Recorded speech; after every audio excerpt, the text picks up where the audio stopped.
हेमंत ऋतु के प्रथम महीने में नंद के व्रज में रहने वाली कुमारियों ने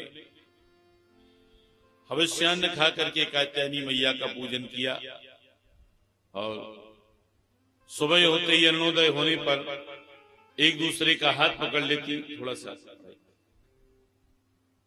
और यमुना में स्नान करने के लिए जाती।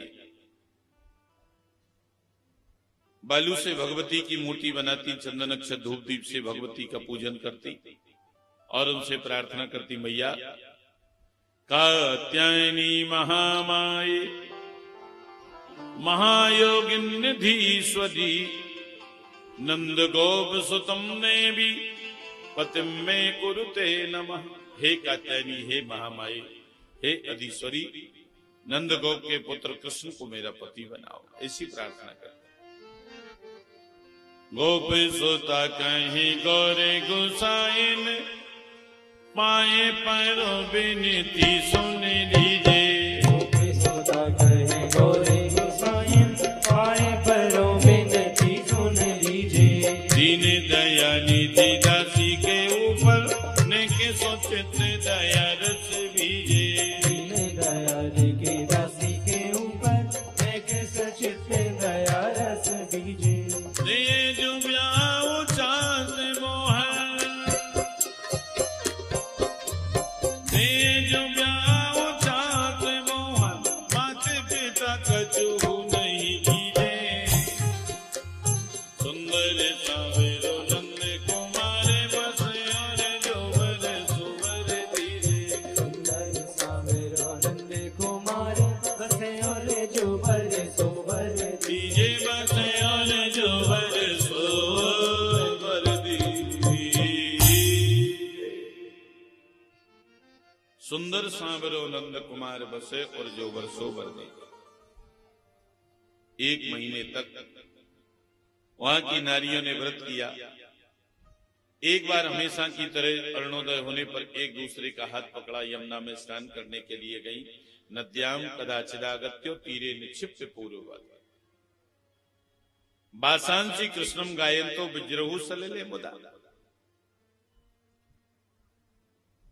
और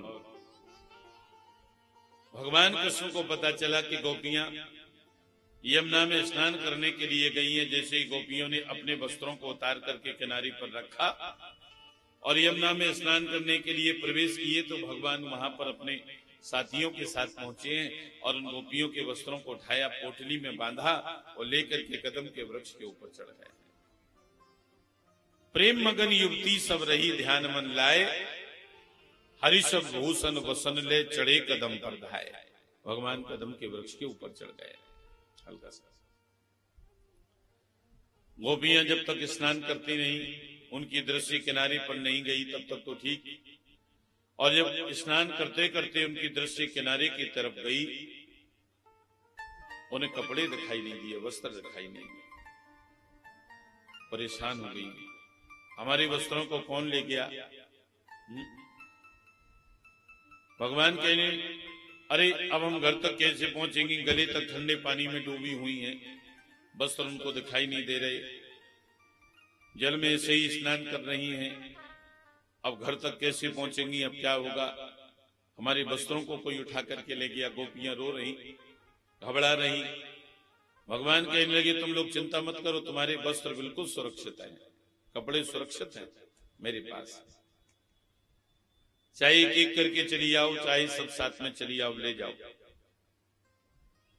भगवान की शशि को गोपियों ने देखा तो प्रेम में डूब गई हूं। कहने लगी कि आप ब्रज के सर्वप्रिय नंद गोप के पुत्र हैं, आपके लिए यह बात उचित नहीं कि आप हम स्त्रियों के वस्त्रों को चुरा लें।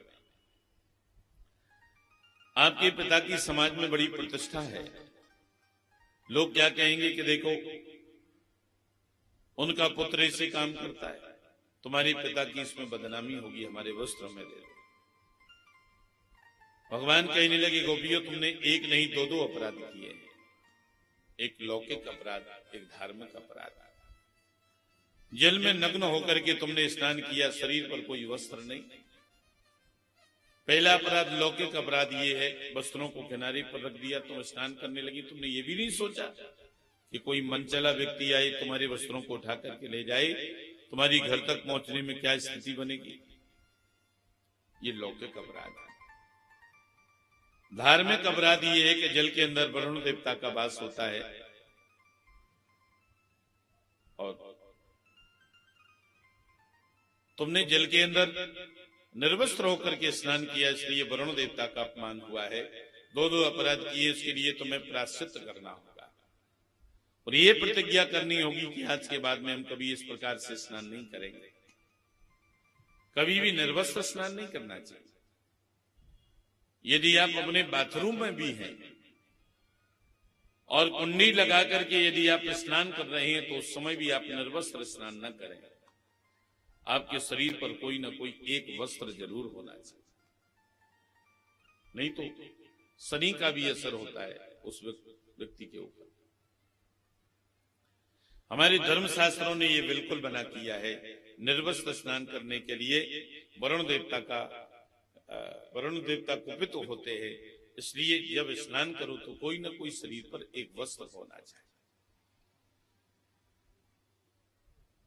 उन ब्रजबालाओं ने समझा कि इस प्रकार से स्नान करने से व्रत खंडित होता है, तो उन्होंने उस व्रत की पूर्ति के लिए भगवान को प्रणाम किया और प्रतिज्ञा की कि आज के बाद में कभी ऐसे स्नान नहीं करेंगे।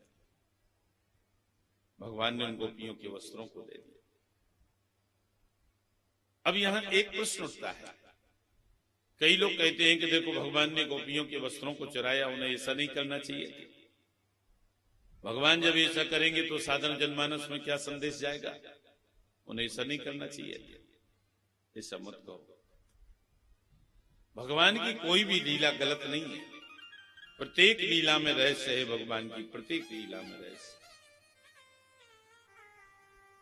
भगवान ने गोपियों के वस्त्रों को क्यों चुराया, ये समझना जरूरी है। इसलिए पहला भाव तो ये है कि उस समय जल में नग्न होकर के स्नान करने की कुप्रथा थी, इस कुप्रथा को मिटने के लिए गोपियों के वस्त्रों को चुराया। दूसरा भाव ये है कि कृष्ण है परमात्मा, गोपी है जीव और वस्त्र है अविद्या। तो जीव रूपी गोपियों के परमात्मा रूपी कृष्ण ने अविद्या रूपी वस्त्रों का हरण किया। बोलो जय श्री कृष्ण। भला सोचिए, भगवान ने गोपियों के जब वस्त्रों को चुराया उस समय उनकी उम्र कितनी थी? 6 साढ़े 6 वर्ष की उम्र थी। तो 6 साढ़े 6 वर्ष के बच्चे की हृदय में कभी काम भाव पैदा नहीं होता है, उसकी दृष्टि में दोष नहीं होता है। बताओ ये लीला गलत कैसे हो सकती है? उम्र ही 6 साढ़े 6 वर्ष की थी, तो 6 साढ़े 6 वर्ष का बच्चा कितना जानता है? उसकी दृष्टि में दोष नहीं होता है, वो स्त्री पुरुष का भेद भी नहीं समझता है। छोटा बच्चा जो होता है, माताएं उसके सामने अपने वस्त्रों को बदलती रहती हैं, कपड़े बदलती रहती हैं, क्योंकि वो जानती है कि इसकी दृष्टि में कोई दोष नहीं है।